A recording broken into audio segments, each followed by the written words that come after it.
male pattern baldness, which many people refer to as androgenic alopecia.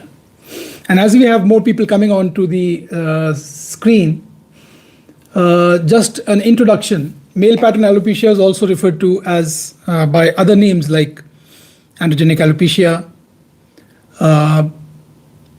or genetic baldness.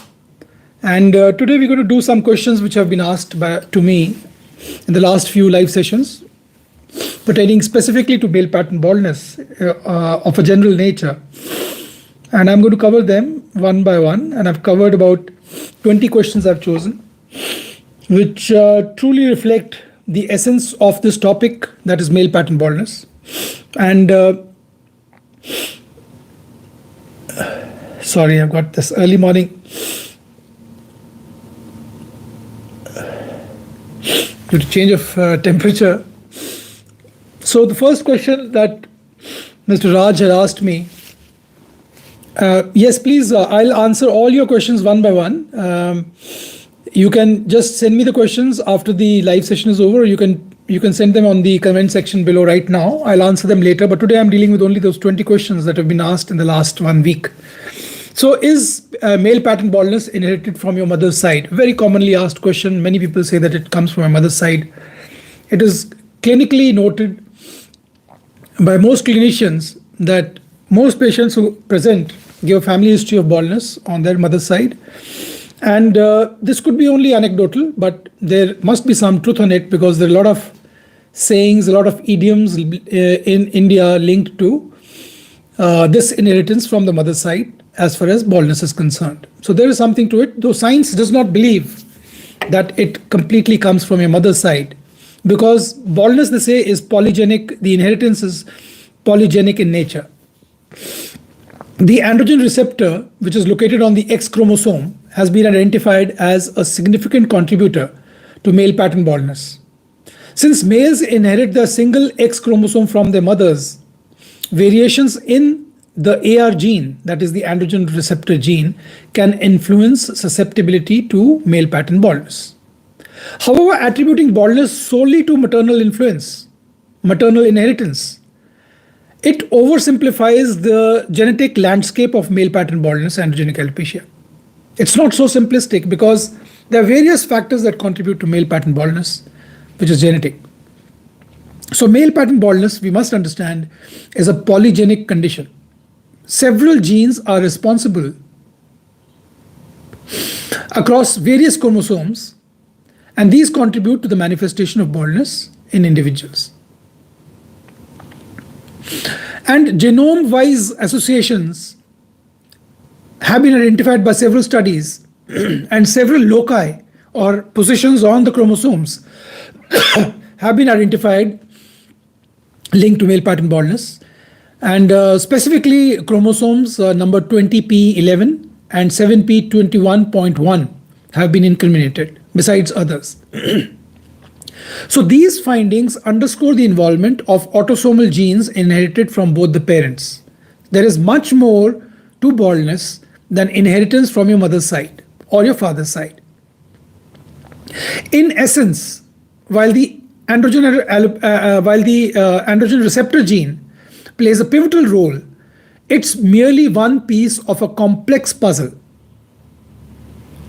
And today we're going to deconstruct what actually causes male pattern baldness, how much inheritance comes from your mother's side and your father's side. So focusing solely on maternal lineage is akin to blaming the spoon for your weight loss. It overlooks the broader context of male pattern baldness, where there are multiple contributing factors. So what is the role of the AR gene, androgen receptor gene, in hair loss? See, the AR gene influences how hair follicles respond to androgens like DHT, dihydrotestosterone, and variations in this gene can increase sensitivity, leading to follicle miniaturization. Think of it as having a thermostat, a built-in thermostat, which is set to high. Eventually, things will overheat. Third question is, can I predict baldness by looking at my maternal grandfather? See, as I've said earlier, while his hairline may offer you clues, Relying solely on your maternal grandfather or your nanu, as we call a maternal grandfather in Hindi. In Hindi, the relations are more specific than in English. So while his hairline offers you clues, it is not definitive. There is many a slip between the cup and the lip, because genetics is a complex puzzle, not yet completely unraveled, and focusing only on one piece will not reveal the true picture, the whole picture. Another question is, does baldness skip an entire generation? Well, male pattern baldness or androgenetic alopecia is a polygenic condition. We've already covered this, meaning that it results from the interplay of multiple genes inherited from both parents, while the androgen receptor gene on the X chromosome, which is passed from the mother to the son, has been implicated in male pattern baldness. It's merely one piece of a complex jigsaw puzzle. Studies have identified over 200 genetic loci or positions in chromosomes which are linked to male pattern baldness. And these findings underscore the involvement of autosomal genes which are inherited from both the parents. Therefore, attributing baldness solely to the maternal inheritance or suggesting that it skips a generation oversimplifies the genetic landscape of male pattern baldness. Beyond genetics, there are environmental factors. There are hormonal influences, which also play a significant role in male pattern baldness. DHT, which is a derivative of testosterone, binds to androgen receptors in hair follicles, leading to their miniaturization and eventual hair loss. The sensitivity of hair follicles to DHT and varies from individual to individual, and this also is influenced by genetic predisposition. So skipping generations or one generation, male pattern baldness in families, is just a myth. The perception that baldness skips generations likely arises from the variable expression of genetic traits and the influence of environmental factors. For instance, a grandfather and a grandson may both experience male pattern baldness, while the intervening generation does not. And this leads to the assumption that one entire generation has been skipped, which is not true. However, this pattern is coincidental rather than indicative of a genetic rule. In a light-hearted manner, to illustrate the analogy of skipping generations, consider genetics like a complex orchestra. Each gene is an instrument contributing to the symphony of the traits that we inherit through genetics. And at times, certain instruments or genes play louder than the others. And sometimes they play softer. And occasionally they may be silent. The resulting melody of this orchestra or the phenotype of a person, that is expression of baldness, therefore varies. And this leads to different expressions of traits like in hair loss. So in summary, while familial patterns can offer clues, predicting male pattern baldness requires a comprehensive understanding of genetics, of hormonal influences, and environmental factors. And this brings us to the fifth question. Is male pattern baldness polygenic? Of course, we've covered that. Male pattern baldness or androgenetic alopecia is a polygenic condition, meaning that it results from the influence, the combined effect of several genes. And these genes influence various aspects of hair biology, such as follicle development, such as hair growth cycles, such as hormonal sensitivity. For instance, there's one gene called FGF5, and this regulates the transition of hair follicles from the anagen, that is the growing phase, into the telogen phase or the regression phase. And mutations in this gene, FGF5, can lead to prolonged hair growth phases, while overexpression may contribute to hair thinning at an early date. So this is the complex mechanism of how genetics plays a role in male pattern baldness. Number 6 question, how does DHT contribute to hair loss? See, DHT binds to androgen receptors in hair follicles in patients who are susceptible to genetic baldness. And this leads to cutting off the blood supply, shrinkage of the follicles. First, they become thin, then they become they become thin because of the reduction of the hair shaft diameter, and then the size of the hair follicle decreases, that is, they shrink, and finally they go off. They fall off from the scalp. It's like akin to a wildfire which turns a lush forest into a sparse meadow where nothing grows. Seventh question, can lifestyle factors influence hair loss? And we'll cover them, what they are. Absolutely yes. Your stress levels, your diet,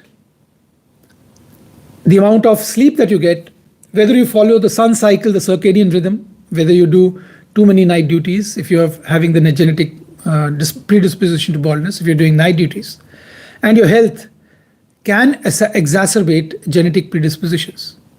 Smoking, for instance, has been associated with increased hair loss, with about 85% of smokers experiencing some grade of hair loss or the other. And if you are having this gene, it could be much more. And this 85% of smokers experiencing hair loss is in contrast to only 40% of non-smokers who experience hair loss. So that means there's almost double the proclivity, the likelihood of your developing hair loss if you're a smoker than people who are not smokers.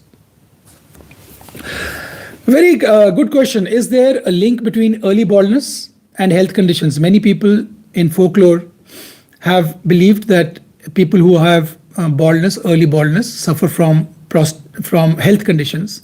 And it has been brought out through several studies that this might be true, though it is not yet fully understood. It might be true that things like prostate cancer and heart disease can be more prevalent in people who would experience early baldness, especially over the vertex area.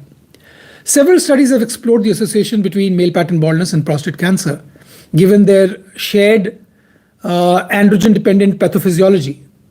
Now, a 2014 study published in the Journal of Clinical Oncology found that men who experienced both frontal and moderate vertex baldness by the age of 45 had a 40% had a 40% increased risk of developing aggressive forms of prostate cancer compared to those people who were not bald. However, it's important to note that the relationship is not uniformly observed across all studies. Several studies have contributed to this exploration of the association between prostate cancer and male pattern baldness. But it's supposed to be an inconclusive evidence. Many studies, a 2018 meta-analysis concluded that while there was no significant association between overall baldness and prostate cancer risk, vertex baldness, now baldness of the crown area, was associated with a 24% increased risk of prostate cancer. And now going on to the risk of heart disease or cardiovascular problems.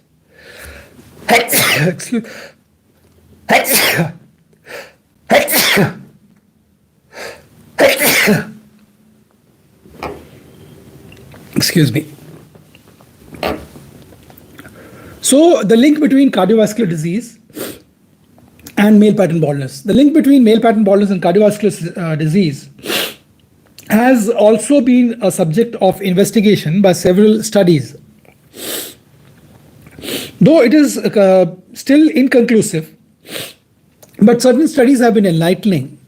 A meta-analysis carried out by the British Medical Journal, BMJ Open in 2013, reported that men with vertex baldness had a 32% higher risk of coronary heart disease compared to those without baldness. And further supporting this, a study which was presented in the 69th Annual Conference of the Cardiological Society of India found that male pattern baldness and premature graying were associated with a more than 5-fold increase in risk of developing heart disease before the age of 40 years. And this is quite significant. So while these associations do not establish the causation they suggest that male pattern baldness, particularly early onset of vertex baldness, could serve as a visible marker for underlying health risks. Clinicians might consider incorporating assessments of hair loss patterns into their routine evaluations, especially for younger men, to identify individuals who may benefit from early screening and preventive strategies for prostate cancer and cardiovascular disease. But I would still doubt these studies because, see, I'm now almost 57, 58, and at the age of 31 or so, which is what these studies reveal, I developed vertex baldness. Though later on I covered it with hair transplant. But I do not think that people have health problems and there is an association between male pattern baldness and health problems. I see patients almost every day, and I do not think there is an association between baldness and the risk of heart disease or early death. I do not think there is such association, because these studies are quite alarming. They fivefold increase is a huge lot. That means out of every person that you see coming with hair loss, every second person should die of heart disease, and you won't see him in the next OPD. Well, this is not happening, and I doubt these studies. So, ninth question, do all men experience hair loss as they age? Well, many do. It's not universal though. Genetics, hormones, lifestyle changes, all lifestyle issues all play roles. Aging is mandatory. But in today's times, balding is optional to some extent. So male pattern baldness affects a significant portion of the male population. And as far as statistics are concerned, its prevalence increases with age. Studies indicate that approximately 16% of men between 18 and 30 years of age experience moderate to extensive hair loss. And this escalates to 53% among those 40 to 49%. And by the age of 35, 2/3 of Indian men will be experiencing some degree of noticeable hair loss. By the age of 50, approximately 85% will have significantly thinning hair. Can hair loss begin in the teenage years? Yes, I saw a child who was in the 7th grade with grade 5 male pattern baldness a few years back. And increasingly, mothers bring their young children for hair thinning, and they want treatment to be done. And it's so difficult because you can't put a child who's still developing on DHT blockers. So as we go from one generation to the other, the problem of this epidemic of male pattern baldness is increasing so rapidly. And in a way, I think it is an evolutionary process. The organs, the parts of your body, the organs of your body which you do not need, the nature will so conspire that it will remove them from your body. Like man doesn't have a tail now. So over a period of years, the tail has been removed because we never needed it to climb trees, and therefore we don't have any tail now. So therefore, similarly, the hair which are not required to modulate your body temperature will be a thing of the past after a few generations, I think. And goodbye to hair transplant surgeons. They'll have to look for a new job. So is there a cure for male pattern baldness? Currently, treatments can slow or partially reverse hair loss, but no definitive cure exists. It's about managing expectations and results. We can only try to rein in your genetic influence on your follicles, but not completely stop it, because no medicine on earth till now can completely reverse or even stop male pattern baldness. So do hair transplants offer a permanent solution? Well, hair transplant is only fill in the blanks where the area has thinned out or there's baldness. You fill in grafts and restore that area to a semblance of normalcy. But baldness is ever evolving. It's a dynamic process and it will continue to evolve further. And you will need more and more grafts to cover those areas. So, and over a period of time, if the donor area is not so heavily endowed, you will get worse and worse grafts to harvest and place, and these will thin over time. And the effect that you got will not be the same as you got immediately at 6 months after the hair transplants. after the hair transplant. So though theoretically the hair transplant is permanent, there is nothing permanent in the body. Everything deteriorates with time. So enjoy your hair after hair transplant as long as your baldness does not kick in further, till such time your baldness gene goes to sleep, after which baldness progression will be a little slow. So can women inherit the same hair loss genes? Yes, women can inherit the same hair loss genes. It's an equal opportunity offender. And are there preventive measures for genetically predisposed individuals? Well, you can use medications like minoxidil, like DHT blockers, and they will delay the onset. An ounce of prevention is worth a pound of cure. Does wearing hats contribute to baldness? No, that's a myth. And hats off to science for debunking this myth about hats. Can certain hairstyles cause permanent hair loss? Yes, certain hairstyles, like in Sikhs, like in African women, where the hair are pulled too tightly by tying your hair in Sikhs in a top bun, it can cause traction alopecia, and it can cause follicle fatigue. And over a period of time, due to scarring, the hair are pulled out and you become bald. The typical pattern of baldness, which I have covered in several videos of traction alopecia, which you can refer to if you're suffering from traction alopecia. Is hair loss reversible? Yes, in early stages, treatments can promote hair regrowth. However, once follicles are inactive or for extended periods of time, reversal is unlikely, and interventions have to be timely. If you are completely slick bald, only hair transplant is the only If you're slick bald, hair transplant is the only option if you're looking for a natural solution. Do supplements help in preventing hair loss? Only if there is a deficiency, not otherwise. In fact, there are supplements like creatine and whey protein, which are an absolute no-no if you're carrying the male pattern baldness gene. Second last question, can stress alone cause hair loss? Well, severe stress leads to telogen effluvium, which is a temporary shedding. But if it is in the background of male pattern baldness, this can be permanent. So stress is your body's way of saying I'm stressed out, and so is your hair. And the first sign of stress that you see is your hair. The other parts of the body are also getting stressed out, so that's a warning sign. So last question, is baldness linked to higher testosterone levels? No, not directly. Even the smallest amount of DHT can cause follicles, because it's all about sensitivity to DHT, not about the amount of DHT which is floating around in your bloodstream. So that is the end of the live session for today. If you have any questions about male pattern baldness, androgenic alopecia, about hair loss treatment for men and women, about hair transplants in India, or anything else linked to hair, do let me know. Drop a comment in the comment section below. If you want a personalized assessment, do drop us a WhatsApp message and your pictures on the numbers provided in the description box below, and I'll get back to you. My team will get back to you as soon as today. So have a nice day and God bless you. See you in the next live session tomorrow.